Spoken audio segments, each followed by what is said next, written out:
Curious George Plays Soccer.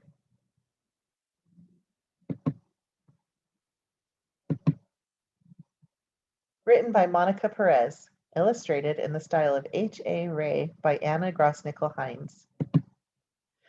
George is a good little monkey and always very curious. He was at the park on this beautiful day, ready to play. But where were all of George's friends? Not at the fountain or the playground. Oh, everyone was at the field.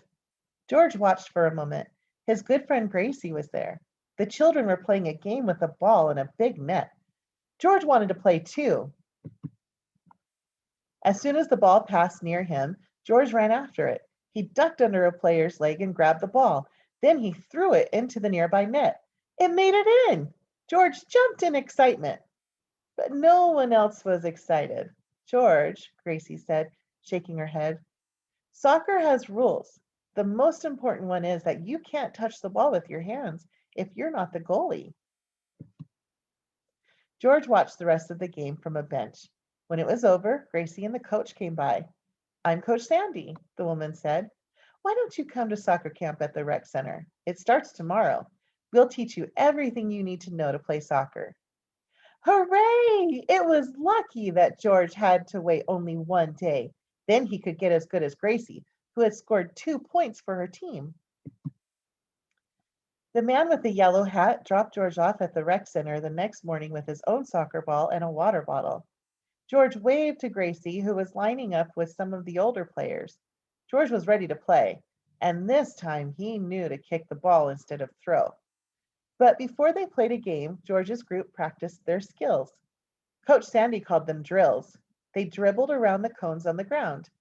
George learned that dribbling is moving the ball with your feet. That was fun, but soon George became more interested in stacking the cones.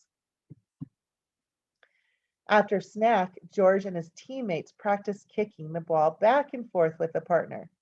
George thought he would try to balance the ball on his nose like a seal. Finally, Coach Sandy announced, time for a game. We have 10 players in our group, so each team gets 5. One goalkeeper will defend the net. The other 4 players will pass the ball to each other and try to kick it into the net before the goalkeeper can stop it. Coach Sandy handed out red pennies to George's team.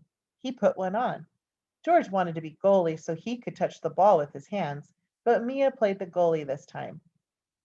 George was a striker. George tried to make shots into the goal, but he wasn't very good at it. He kept kicking the ball too hard and too far. Every time this happened, the other team got to throw the ball back in. It's okay, just try again, said the coach. Phew, what a day. Every part of George was tired. He waved goodbye to his friend Gracie. He hoped he'd get better at soccer soon. On Tuesday, it was George's turn to be a defender. His job was to keep the other team from getting the ball too close to the net. Remember, George, Coach Sandy said, keep your eye on the ball. George knew he had to keep his eye on the ball, but it wasn't long before he got distracted by the butterflies. Every day, George learned a little more about soccer. He tried very hard to be a team player, but sometimes little monkeys forget. Like the time he forgot he was supposed to deliver the pennies to the next field and tried them all on instead. Or the time he gathered some friends so that they could launch their balls down the playground slide when they were supposed to be heading back to the field. On the last day of the soccer camp, George was excited for the big game. Everyone was invited to play, and friends and family came to watch. George waved happily to the man with the yellow hat. George was on the blue team. He cheered for his friends and waited patiently for his turn to play. Unfortunately, George's teammates were having a hard time defending their goal.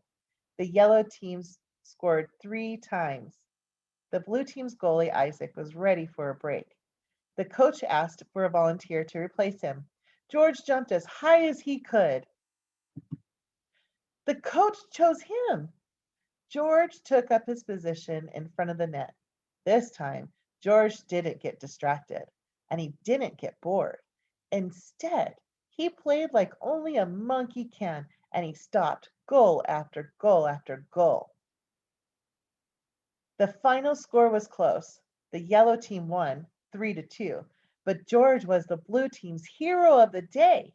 He had stopped 4 goals.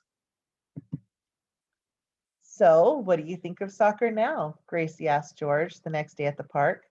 George smiled and dribbled circles around her. Gracie laughed and said, "Now that's talking with your feet."